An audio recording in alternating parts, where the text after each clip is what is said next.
Boxing Ego here. If you like this video, make sure you hit the like button and also subscribe to the channel and hit the bell icon on the top of your screen to get notified when the latest new content drops. What up, Fight World? It's your boy Ego, and I'm back with some more boxing. Make sure you guys like and subscribe. Now, the fight goes down tonight. Gennady Golovkin versus Daniel Jacobs.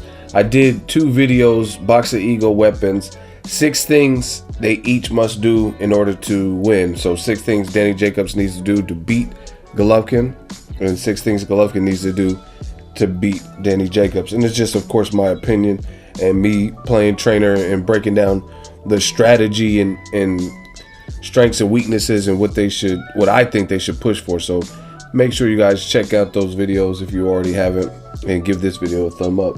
Now, back with my segment, Ego Purses. Let's talk about some purses. Now, if you guys remember in the build-up for this particular fight, Canelo was supposed to fight December 10th. The date was reserved with HBO.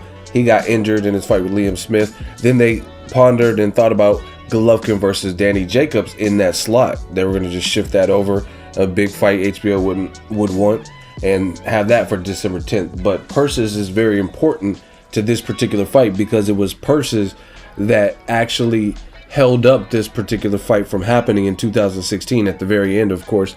And the December 10th, they had to move from that date, and instead Terrence Crawford fought John Molina on that date because they just couldn't come to terms. Basically, the sanctioning body has a mandated purse split for the challenger versus the champion, and Danny Jacobs having a career high payday versus Peter Quillen, he probably felt he wasn't getting compensated enough using that metric.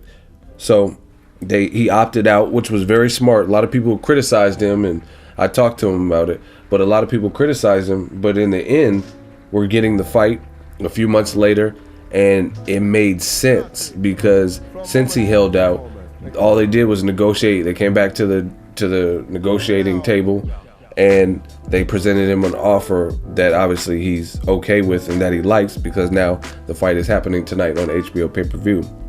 Now, Gennady Golovkin, he's a definite star. I was at the weigh-in. He had more of the crowd. It was an early weigh-in, which was weird.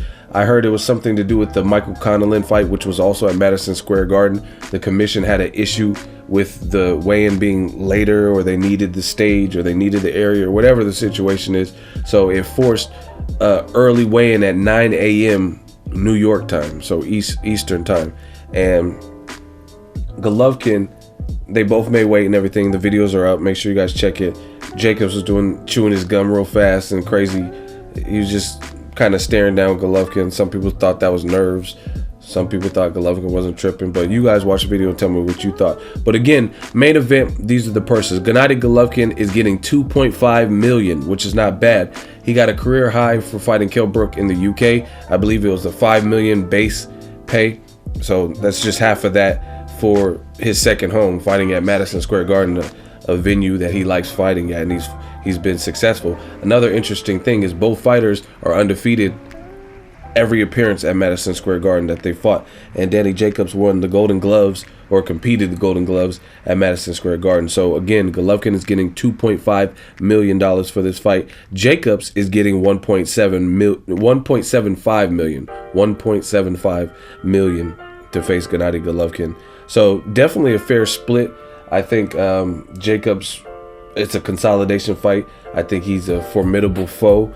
He is the best name with momentum, and in terms of only having the one loss to Dimitri Perot, and it's the best name that'll be on Golovkin's resume. So shout out and props to the winner. I think it's a fair split. Obviously, this is their base disclosed purses with the New York Athletic Commission, and I think they'll probably get some back-end money depending on the success of the event. So if you guys want to order, ringtv.com, you can stream it there. You can go to HBO with your service provider and then just get it through HBO directly, but you have a couple of options. Now, just to run through some more purses in case you guys were wondering, Chocolatito is getting $550,000 and Sor Rungvisai is getting $75,000. So big difference, but clearly Chocolatito is the bigger name in the States. Again, Chocolatito $550,000 to Sor Rungvisai's $75,000. Carlos Cuadras is getting $100,000, and his opponent is only getting $12,500, which is crazy. But you know what I mean, they got to divvy it up, and obviously the lion's share of the money are going to the headliners, and Cuadras' opponent is not a big name. But just to put in perspective, Michael Connellan in his pro debut with Top Rank, he just was successful. He had Conor McGregor, "You do fucking none," walk him out, and Conor McGregor was talking to the camera saying he runs boxing or something. But in his pro debut, his very first fight with Top Rank, he made more than Carlos Cuadras' opponent, since he only got $12,500. So that's the purses. Ryan Martin's getting $25,000. His opponent's getting $15,000.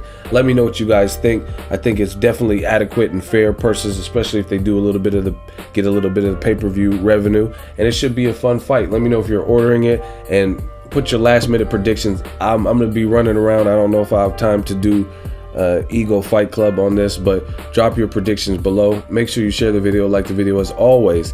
Hate, comment, and subscribe. Till next video, is Ego signing off.